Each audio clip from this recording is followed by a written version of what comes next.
and welcome to the Astrology and Spirituality Show for week commencing the 19th of July.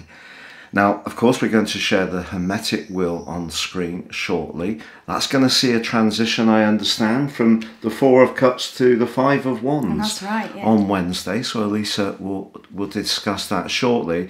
But thank you so much for joining us. And last week's show really stimulated an awful lot of comments and interaction, and some really, really kind and beautiful feedback too.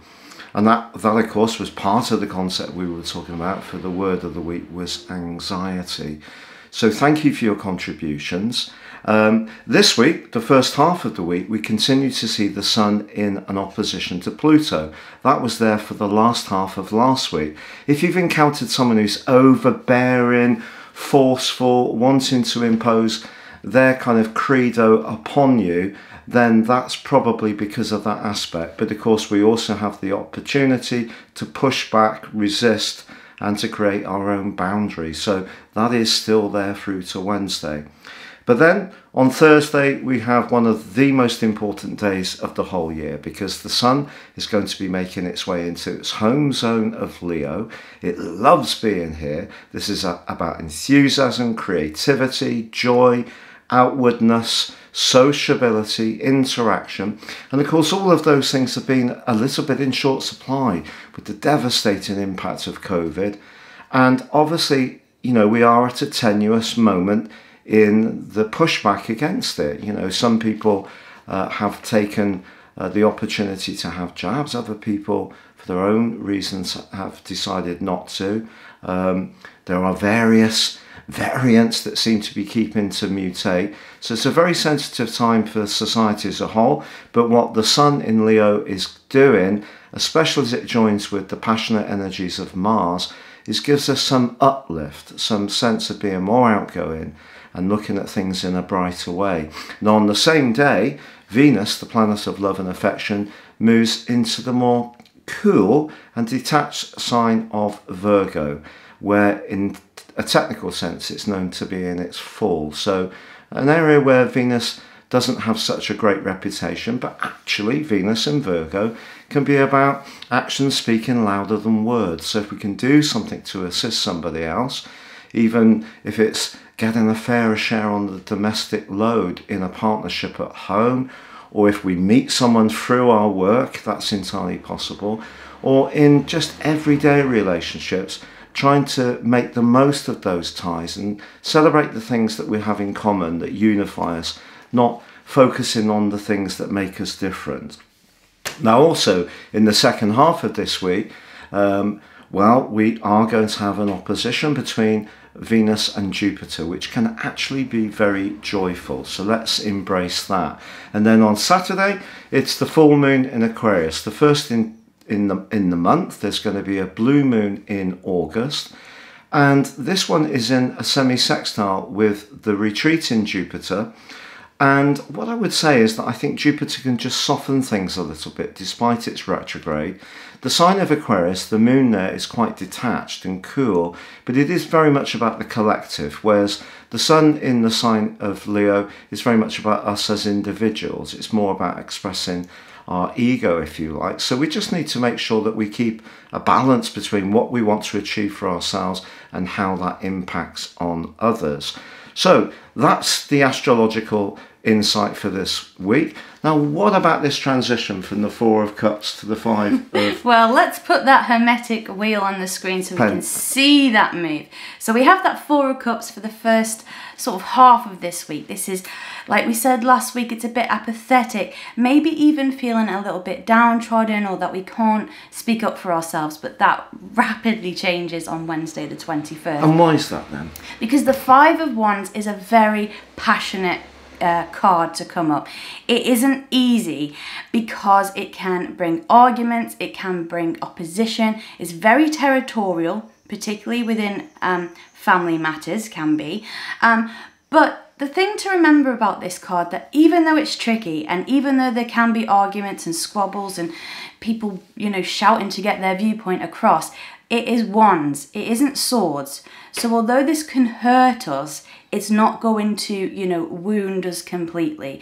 I think this is something that we can move on from, as long as we find our inner equilibrium. Is that because it's fire and therefore maybe people can express their passion and then get over it? Yeah, because if we've moved from that Four of Cups where we feel like we're biting our tongue to then suddenly moving into the Five of Wands, it's kind of like we haven't quite found the diplomatic balance to get a viewpoint across. And that's what the Five of Wands really represents. And I think, you know, this is true in astrology. I was talking to somebody the other day about, you know, their backstory in terms of their history. And, you know, I saw some things in their chart that if there was a potential for the strand that I was exploring with them to come to the fore, I'm quite sure it would have come to the fore under the influence of the planets that were there.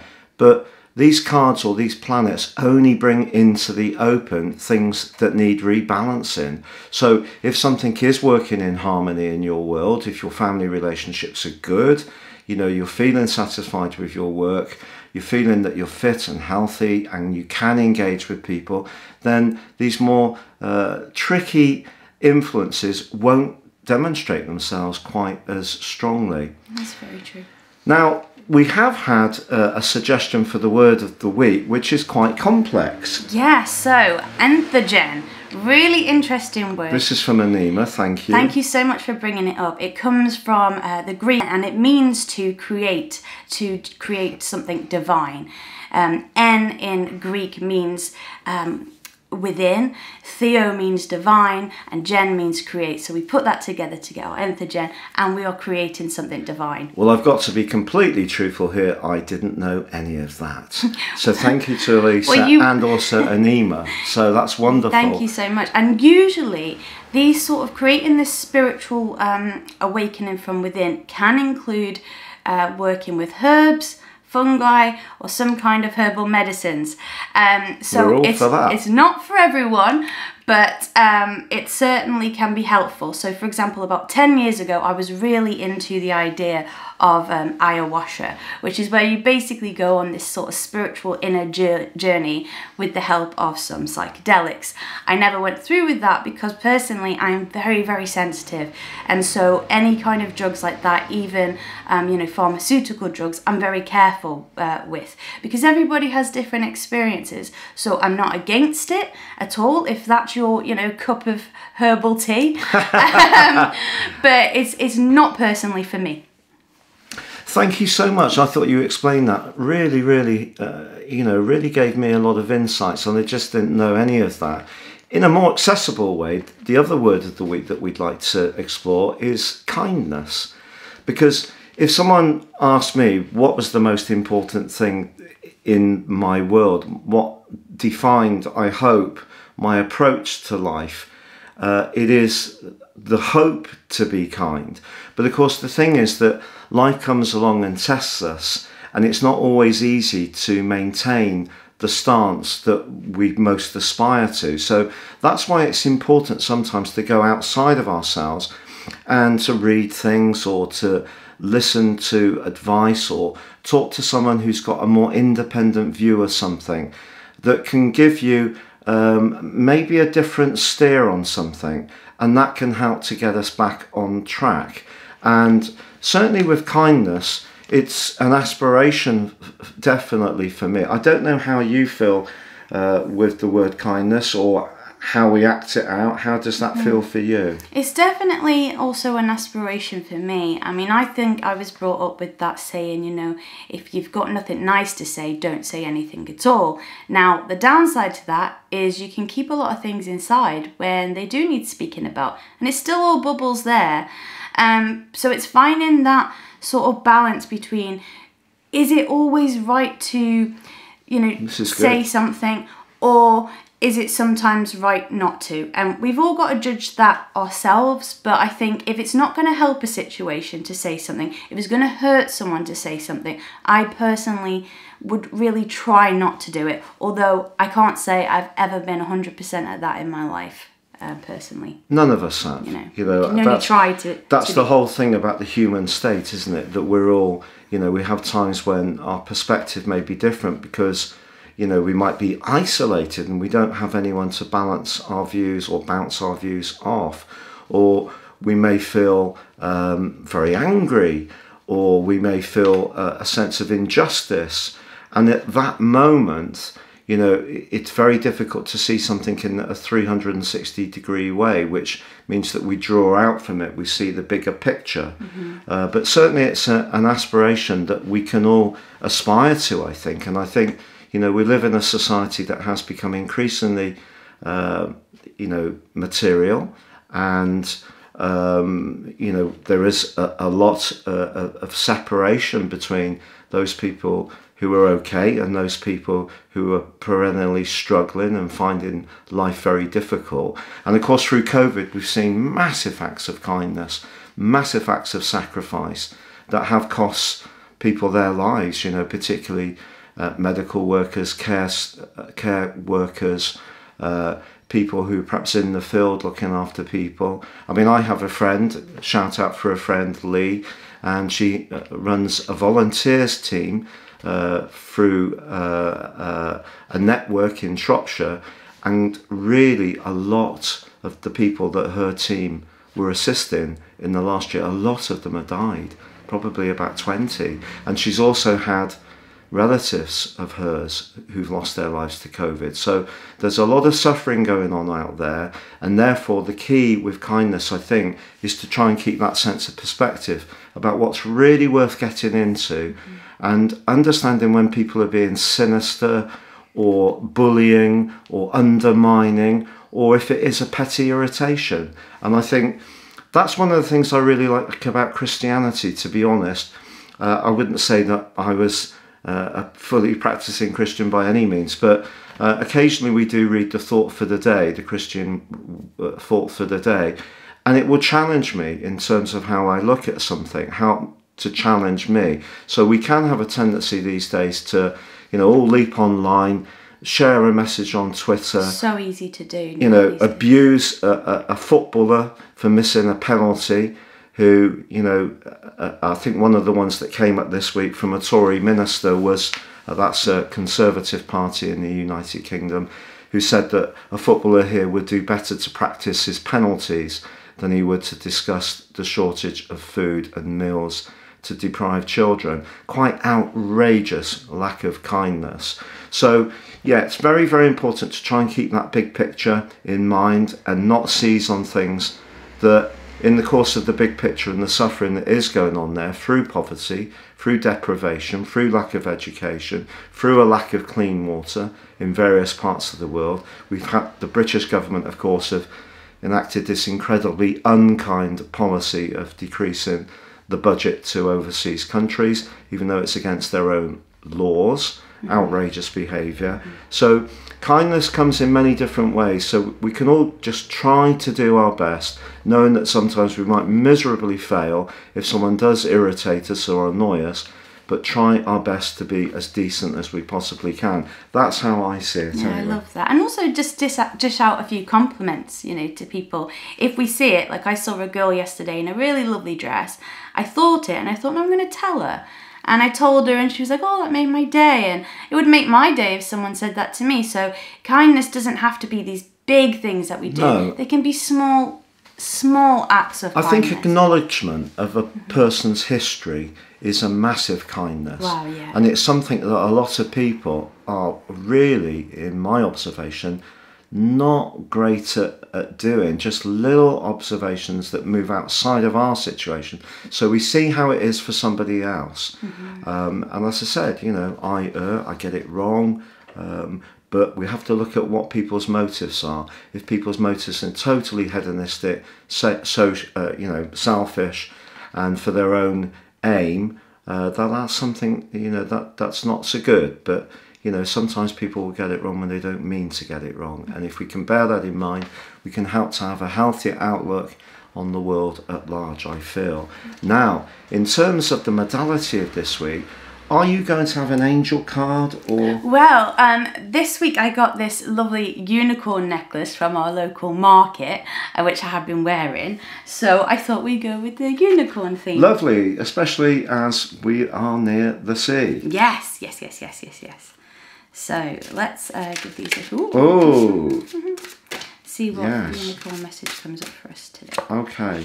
Oh, okay. The words on this card says happy surprise, and there's a little girl here looking out the window, and there's a little unicorn, and it says something very good is about to happen. Well, Whoa. Isn't that a lovely uplifting Just what we card to get? Because life isn't just one thing of like, we can talk about these heavy energies, we can talk about how they might influence us, but also threaded into that tapestry is happy surprises, is good things, is joyful Which is things. very much Sun in Leo. Yeah, it really and is. hopefully that more of that energy can come in, and you know, let's be optimistic with that card coming up. That's beautiful. Happy Lisa. surprise. Thank you so much for sharing that. Now we do have a birthday winner for this week. So how this works, if you're new to the show, and please subscribe, click or tap on the bell notification symbol, because it means that every time we drop some content, you will get an alert from YouTube. Also, if you'd like to get your free daily horoscope fired to your device, you can subscribe to that by clicking the link beneath this video. I've been writing these for about 27 years now. I write for one of Britain's most read, well, I think it is the most read newspaper, the Metro, and also the Press Association, which is a kind of joint collaborative effort between many publishers. I've been their lead astrologer for about 17 years. So the content I write has to really stand up to scrutiny. It has to be thoughtful. It's not the old kind of horoscopes that you used to get out there of you've been naughty and all this kind of stuff. It's thoughtful. It gives you an overview of the day ahead in terms of the planetary influence, and then it has a little look. Now, obviously, a lot of people would say, well, how can a daily horoscope encapsulate 1/12 of the population? Absolutely, there are going to be times when it won't. All I can do is give you a flavour, and the more serious astrology comes from personal astrology based on your time, date and place of birth. And of course, that's what I work on mostly with my clients. So if you'd like to have a one-to-one with me, please see the link below. If you'd like to have a discussion with Elisa through the modalities she uses, please see her booking link below too. So this week's winner, and if you want to enter for next week, which is going to be week commencing the 26th of July, so if your birthday is from the 26th of July to Sunday the 1st of August, please write in and we will pick a lucky winner. But Laura S has been entered by her mum, who I think is also called Laura S. Now obviously S is not her real second name. We're being discreet because of confidentiality. And Laura was born on the 24th of July, so just on the cusp of Leo. But in the year that you were born, Laura, or Laura's mum, Laura, the sun was at 1 degrees 42 in the sign of Leo. Now, in Indian astrology, we have the 12th harmonic, where we divide each of the 30 degrees by 12, and therefore the first 2.5 degrees of each sign has a kind of double energy of that sign. So I would say that Laura does have that sort of bright and charismatic energy of Leo, but it just so happened for her that when she was born, Saturn, the planet of structure and also restriction, was in the sign of Cancer, where it's not at its best, to be honest. This is in detriment, because Cancer is the sign of emotion and feeling, and of course Saturn is very cool and governs the signs of Capricorn and Aquarius. So Saturn in the 5th house, as it is, the sun's in the 5th house, ordinarily very joyful, but having Saturn conjunct Mercury, in fact, in Cancer, just before the sun, suggests that I think that Laura would be less of that archetypal Leo, and perhaps much more thoughtful, even all the way to being quiet, creative, but perhaps in a more thoughtful and caring way. She also has the moon in Aquarius, just like my good self, and that's in the 12th house. So again, perhaps an orientation towards being more meditative and needing space and peace. And of course, because Pluto, Saturn and Jupiter all last year, year 2020, were opposite Laura's Saturn and Mercury, in the 11th house of friendships, but also her future. And in fact, all three of them are still, well, certainly Saturn and Pluto retain their location in the 11th house. I do think there's been some big changes, Laura, in terms of your future. Maybe there was a big change about a romantic situation as well over the last year, year and a half.